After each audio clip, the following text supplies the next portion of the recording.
Hello friends, welcome to our channel study for you. So guys, जैसा कि आज जो आपका एसएससी सीजीएल का 19 जुलाई के सेकंड शिफ्ट का एग्ज़ाम हो गया है दोस्तों, जिसका जो है मैं आपको बिल्कुल 100% एक्यूरेट आंसर के साथ जो है इस वीडियो में बताऊंगा। तो देख लेते हैं कि किस प्रकार के जो है आज आपके 19 जुलाई के सेकंड शिफ्ट के एग्ज़ाम में जो है प्रश्न पूछे गए हैं। उससे पहले एक बात और दोस्तों, कि जिन्होंने भी अगर चैनल को सब्सक्राइब नहीं किया है तो एसएससी सीजीएल एग्ज़ाम से रिलेटेड पर्पल की अपडेट के लिए जो है चैनल को सब्सक्राइब ज़रूर कर दीजिएगा। और बगल में ही आपको एक बेल आइकन यानी घंटे का निशान भी दिख रहा होगा, तो आप उसे भी जो है ज़रूर प्रेस कर दीजिएगा। तो चलिए वीडियो को स्टार्ट करते हैं। तो आपका पहला क्वेश्चन आया था कि भारत द्वारा अपना 73वां गणतंत्र दिवस यानी रिपब्लिक डे जो है ये कब मनाया गया था। तो देखिए, भारत के द्वारा अपना 73वां जो गणतंत्र दिवस है ना, ये आपका 2022 में जो है वो मनाया गया था। तो 2022 आपका यहाँ पे करेक्ट आंसर होगा। इसके अलावा मैं आपको बता दूं कि भारत में प्रतिवर्ष जो आपका गणतंत्र दिवस है ना, ये आपका 26 जनवरी को मनाया जाता है, क्योंकि 26 जनवरी 1950 को ही जो है हमारा संविधान जो है वो आपका लागू हुआ था। तो ये फैक्ट भी आपको ध्यान में रखना है। अगर 74वां गणतंत्र दिवस पूछा जाए तो देखिए, 74वां जो गणतंत्र दिवस है ये आपका 2023 में जो है वो आपका मनाया गया है।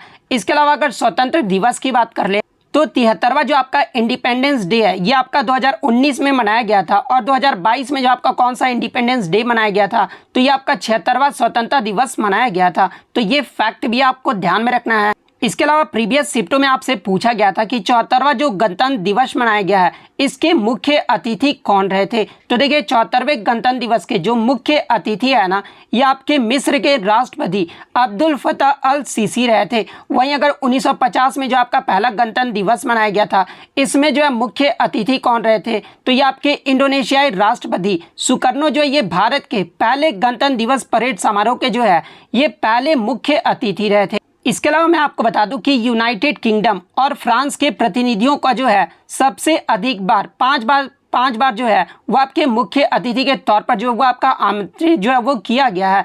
इसके अलावा प्रीवियस शिफ्ट में आपसे यहाँ पर से पूछा गया था किन 2 लगातार वर्षों में गणतंत्र दिवस परेड समारोह में जो है आपके विदेश के कोई भी मुख्य अतिथि को जो है वो निमंत्रित नहीं किया गया था। तो देखिए, कोविड-19 की वजह से 2021-22 में जो है आपके कोई भी जो है गणतंत्र दिवस पे मुख्य अतिथि नहीं आए थे।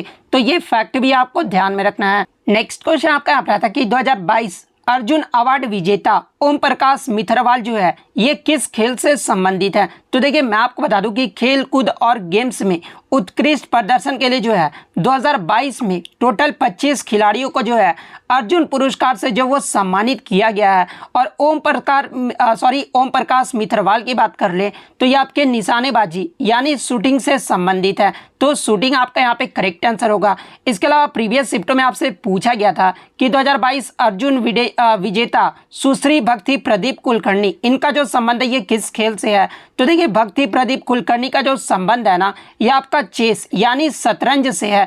इसके अलावा बात कर ले 2022 का मेजर ध्यानचंद खेल रत्न पुरस्कार ये जो है किसे दिया गया है, तो ये आपके शरद कमल अंचता को जो है वो दिया गया है। और ये जो है किस खेल से संबंधित है, तो ये आपके टेबल टेनिस खेल से संबंधित है। इसके अलावा मैं आपको बता दूं कि CHSL जो आपका 2022 का Tier 2 हुआ था, यहाँ से प्रश्न पूछा गया था कि खेलकूद और गेम्स में लाइफ टाइम अचीवमेंट के लिए 2022 का जो ध्यानचंद पुरस्कार है ये आपके BC सुरेश को दिया गया था। और BC सुरेश का जो संबंध है ये किससे है, तो देखिए, BC सुरेश का जो संबंध है ना ये आपका कबड्डी खेल से है। तो ये सारे फैक्ट जो है आप ध्यान में रखिएगा। नेक्स्ट क्वेश्चन आपका यहाँ पर आता है कि सिंहराज अधाना ये जो आपके किस खेल से संबंधित है।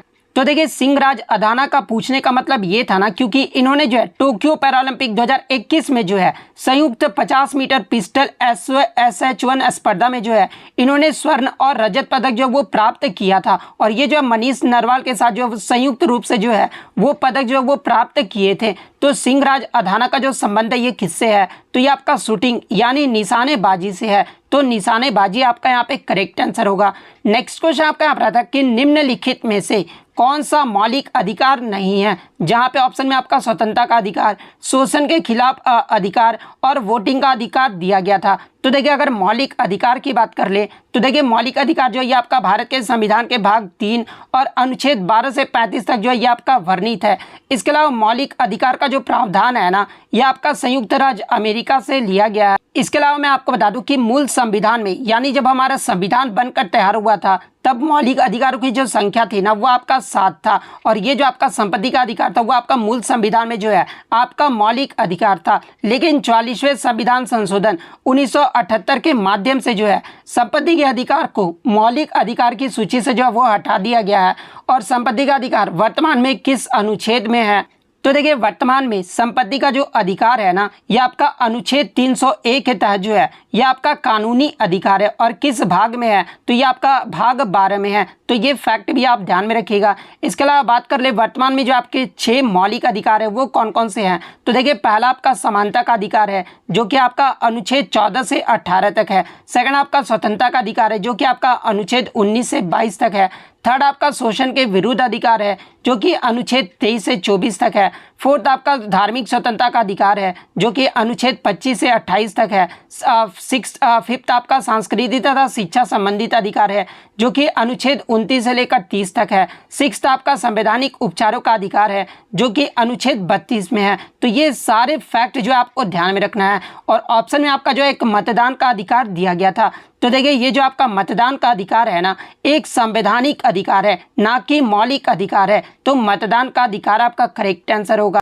नेक्स्ट क्वेश्चन आपका यहाँ पर आता है कि स्मार्ट सिटीज मिशन ये जो है किस वर्ष शुरू किया गया था? तो देखिए, स्मार्ट सिटी मिशन की बात कर ले तो ये आपका केंद्रीय आवास और शहरी मामलों के मंत्रालय का जो है एक पहल है जिसे 25 जून 2015 को जो है प्रधानमंत्री नरेंद्र मोदी के द्वारा जो वो लॉन्च किया गया था। तो 2015 आपका यहाँ पे करेक्ट आंसर होगा। नेक्स्ट क्वेश्चन आपका यहाँ पर आता है कि पंडित भीमसेन जोशी को और जाकिर हुसैन ये जो है किस संगीत के प्रकार से जो है ये आपके संबंधित है? तो देखिए, पंडित भीमसेन जोशी और जाकिर हुसैन ये जो आपके हिंदुस्तानी शास्त्रीय संगीत से संबंधित है। तो हिंदुस्तानी शास्त्रीय संगीत आपका करेक्ट आंसर होगा। इसके अलावा पंडित भीमसेन जोशी की बात कर ले तो ये आपका कर्नाटक के रहने वाले थे और इनका जो है घराना पूछा जाता है। तो देखिए, पंडित भीमसेन जोशी जो है ये आपके किराने घराने से संबंधित है। इसके अलावा मैं आपको बता दूं कि पंडित भीमसेन जोशी को जो है 2009 में भारत रत्न से भी जो वो सम्मानित किया गया था। तो ये फैक्ट भी आप ध्यान में रखिएगा। इसके अलावा अगर जाकिर हुसैन की बात कर लें तो देखिए, जाकिर हुसैन जो है ये आपके प्रसिद्ध तबला वादक हैं। और ये जो आपके जाकिर हुसैन है ना, ये किनके पुत्र हैं? तो ये आपके अल्लाह रखा खां के जो है वो बड़े पुत्र हैं। और जाकिर हुसैन को जो है 2023 में जो है पद्म विभूषण से भी जो है वो सम्मानित किया गया है। तो ये फैक्ट भी आपको ध्यान में रखना है। नेक्स्ट क्वेश्चन आपका यहाँ पर आता है कि महादेव गोविंद रनाडे और आत्माराम पांडुरंग ने जो है निम्नलिखित में से कौन से समाज की स्थापना की थी? तो देखिए, महादेव गोविंद रनाडे और आत्माराम पांडुरंग के द्वारा 1867 में महाराष्ट्र में प्रार्थना समाज की जो है स्थापना जो वो किया गया था। तो प्रार्थना समाज आपका यहाँ पे करेक्ट आंसर होगा। इसके अलावा मैं आपको बता दूं कि राजा राम मोहन राय के द्वारा जो है 1815 में आपका आत्मीय सभा का जो है गठन किया गया था। और राजा राम मोहन राय के द्वारा ही जो है 1828 में आपका ब्रह्म समाज की जो है स्थापना ये आपका कलकत्ता में किया गया था। इसके अलावा अगर आर्य समाज की बात कर ले तो देखिए, आर्य समाज की जो स्थापना ये दयानंद सरस्वती के द्वारा 1875 महाराष्ट्र में किया गया था। रामकृष्ण मिशन की जो स्थापना है ये आपके स्वामी विवेकानंद के द्वारा 1897 में किया गया था। तो ये सारे फैक्ट जो आप ध्यान में रखिएगा।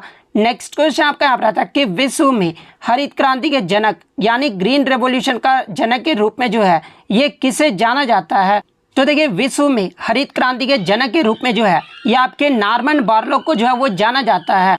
तो नॉर्मन बोरलॉग आपका यहाँ पे करेक्ट आंसर होगा। इसके अलावा बात कर ले हरित क्रांति की शुरुआत कब हुई थी? तो देखिए, विश्व में हरित क्रांति की जो शुरुआत है ना ये आपका 1960 में हुआ था। और किस देश से जो ये आपका शुरू हुआ था? तो देखिए, हरित क्रांति की जो शुरुआत है ना ये आपका मैक्सिको देश से हुआ था। इसके अलावा एग्जाम में पूछा जाता है कि ये जो आपके नॉर्मन बोरलॉग है ये कहाँ से संबंधित है? तो ये आपके अमेरिका कृषि वैज्ञानिक है। तो ये फैक्ट भी आप ध्यान में रखिएगा। इसके अलावा मैं आपको बता दूं कि नॉर्मन बोरलॉग को जो है 1970 में उच्च उपज देने वाली किस्म यानी जो आपका HYBS जो सीड्स था ना उसको विकसित करने और उनके कार्य के लिए जो है इन्हें 1970 में जो है नोबेल शांति पुरस्कार भी जो वो प्रदान किया गया था। तो ये फैक्ट भी आप ध्यान में रखिएगा। इसके अलावा अगर बात कर ले भारत में हरित क्रांति के जनक के रूप में जो है ये किसे जाना जाता है? तो ये आपके प्रोफेसर MS स्वामीनाथन को जो है भारत में हरित क्रांति के जनक के रूप में जाना जाता है। भारत में आपका हरित क्रांति की शुरुआत कब हुई थी? तो ये आपका 1966 67 में हुआ था।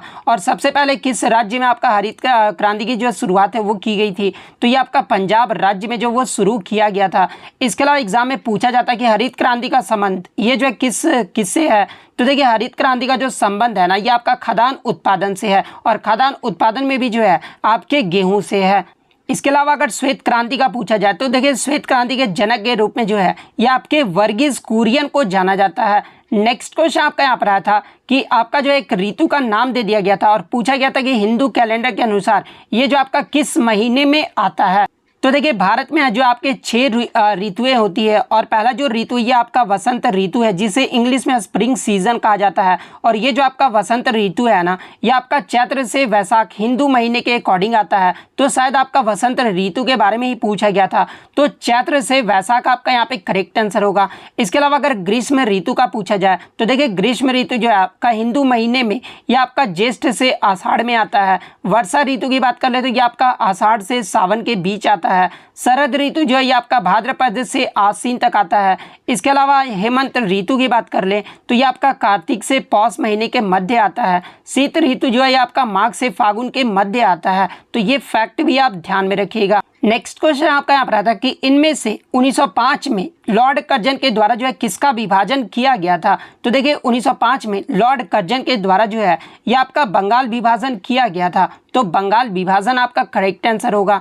नेक्स्ट क्वेश्चन आपका यहाँ पर आता है कि 1700 ईसा पूर्व पहले किस देश ने जो है लोहा का उपयोग जो है हथियार बनाने के लिए किया था।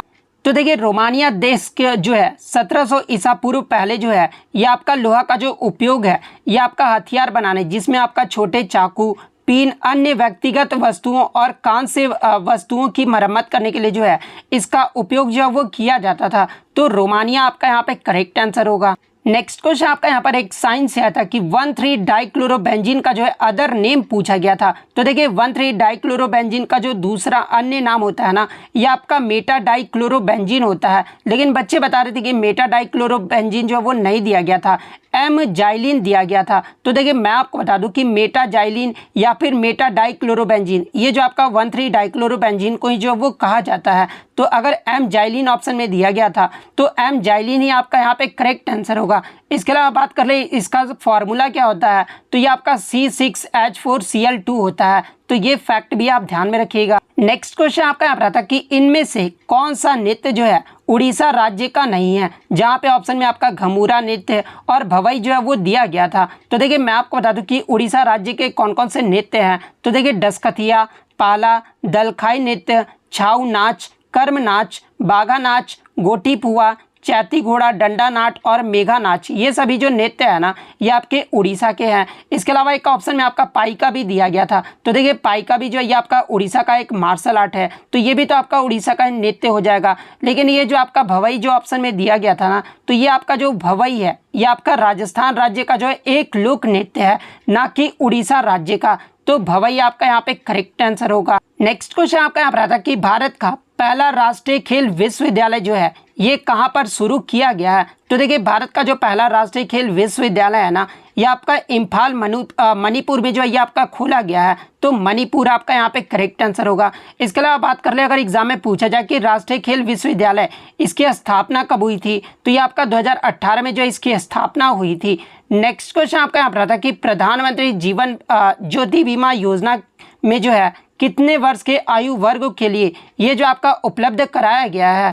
तो देखिए प्रधानमंत्री जीवन ज्योति बीमा योजना ये जो आपका 18 से 50 वर्ष के आयु वर्गों के लिए जो है ये आपका उपलब्ध है। तो 18 से 50 आपका करेक्ट आंसर होगा। इसके अलावा बात कर ले PMJJBY योजना ये जो है कब शुरू किया गया था। तो देखिए इस योजना का जो आरंभ है ना ये कोलकाता में 9 मई 2015 को जो है प्रधानमंत्री नरेंद्र मोदी के द्वारा जो है वो शुरू किया गया था। इसके अलावा एग्जाम में यहाँ से भी प्रश्न बनता है कि हाल ही में आपका जो है किसका जो है वो संशोधित किया गया, कौन सी योजना को। तो देखिए हाल ही में केंद्र सरकार के द्वारा प्रधानमंत्री जीवन ज्योति बीमा योजना को जो है इसकी दरों यानी प्रीमियम दरों में जो है 31 मई 2022 को जो इसमें संशोधित किया गया है। अब इस योजना के अंतर्गत लाभार्थियों को जो है 1.25 रुपये जो है प्रतिदिन प्रीमियम का जो भुगतान है ना वो करना होगा, जिसके अंतर्गत अब प्रति माह जो प्रीमियम की जो राशि है ना वो 330 से बढ़ाकर जो है 436 रुपये जो है वो आपका हो गया है। तो ये फैक्ट भी आप ध्यान में रखिएगा। नेक्स्ट क्वेश्चन आपका यहाँ पर आता है कि कर्नाटक संगीत के उत्कर्ष का जो श्रेय है ना, ये किस साम्राज्य को जाता है। तो देखिए कर्नाटक संगीत की जो शुरुआत है ये आपका कनक दास और पुरंदर दास की भक्ति के द्वारा जो वो किया गया था, और इसमें जो आपका कर्नाटक संगीत के उत्कर्ष का जो श्रेय है ना, ये आपके विजयनगर साम्राज्य और वोडेयर राजा के शाही संरक्षण को जो वो जाता है। तो ऑप्शन में आपका विजयनगर साम्राज्य दिया गया था, तो विजयनगर आपका यहाँ पे करेक्ट आंसर होगा। नेक्स्ट आपका पृथ्वी के आंतरिक संरचना के जो है आपके जो तीनों को था ना, वो सीक्वेंस में जो वो सजाना था, यानी पृथ्वी के परत को जो है वो आपका सही क्रम में जो है वो सजाना था। तो देखिए पृथ्वी के आंतरिक संरचना के जो है 3 प्रधान अंग होते हैं, और वो कौन कौन से, तो पहला आपका क्रस्ट, सेकंड मेंटल और थर्ड आपका कोर होता है। तो देखिए ऊपरी सतह भाग को जो है आपका भूपर पट्टी कहा जाता है, तो ये जो आपका पहला जो है वो सही क्रम होगा। सेकंड आपका मध्य स्तर होता है जिसे आप मेंटल कहते हैं। थर्ड आपका आंतरिक स्तर होता है जिसे जो है वो क्रोड यानी कोर जो है वो कहा जाता है। तो इस क्रम से जिन्होंने भी लगाया उनका यहाँ पे सही होगा। नेक्स्ट क्वेश्चन आपका यहाँ पर आता है कि भारत के राष्ट्रपति पर महाभियोग प्रक्रिया के संबंध में कौन सा कथन जो है वो सही दिया गया है। तो देखिए मैं आपको बता दूं कि इसके ऑप्शन तो बच्चों द्वारा मुझे नहीं मिले हैं। तो देखिए मैं आपको बता दूं कि राष्ट्रपति पर महाभियोग का जो अनुच्छेद है ना, ये आपका अनुच्छेद 61 में वर्णित है, और अनुच्छेद 61 के अकॉर्डिंग राष्ट्रपति को केवल संविधान के उल्लंघन के आधार पर ही जो है उसके कार्यकाल की समाप्ति से पहले जो है उसे पद से जो है वो हटाया जा सकता है। तो अगर ये कथन दिया गया होगा तो ये कथन आपका यहाँ पे करेक्ट आंसर होगा। इसके अलावा मैं आपको बता दूं कि राष्ट्रपति के विरुद्ध आरोप लगाकर जो है महाभियोग की जो प्रक्रिया है ना, ये संसद के किसी भी सदन में जो वो शुरू किया जा सकता है। तो अगर सेकंड स्टेटमेंट आपका दिया तो ये भी आपका करेक्ट आंसर होगा। इसके अलावा मैं आपको बता दूं कि राष्ट्रपति के खिलाफ आरोप वाले जो नोटिस होंगे ना, उस पर सदन के कम से कम 1/4 सदस्यों का जो हस्ताक्षर है ना, वो आपका होना अनिवार्य है, तभी जो है ये आपका राष्ट्रपति जो है वो हटाए जा सकते हैं। इसके अलावा अगर चौथे स्टेटमेंट की बात कर ले तो संसद के दोनों सदनों के मनोनीत सदस्य जो है राष्ट्रपति के महाभियोग में जो वो भाग ले सकते हैं, लेकिन राष्ट्रपति के चुनाव में जो है ये आपके भाग नहीं लेते हैं। तो अगर ये स्टेटमेंट दिया गया था तो ये भी स्टेटमेंट जो आपका सही होगा। अब आप कमेंट करके बताइएगा कि इसमें जो आपका क्या स्टेटमेंट दिया गया था। तो इतने प्रश्न जो है आज मुझे बच्चों के द्वारा मिले हैं जो कि 100% रियल और ऑथेंटिक है। तो अगर वीडियो अच्छी लगी हो तो वीडियो को जो है लाइक ज़रूर कर दीजिएगा, और इसी तरह रियल एनालिसिस पाने के लिए जो है चैनल को सब्सक्राइब ज़रूर कर दीजिएगा। तो मिलते हैं नेक्स्ट वीडियो में, तब तक thank you, all the best.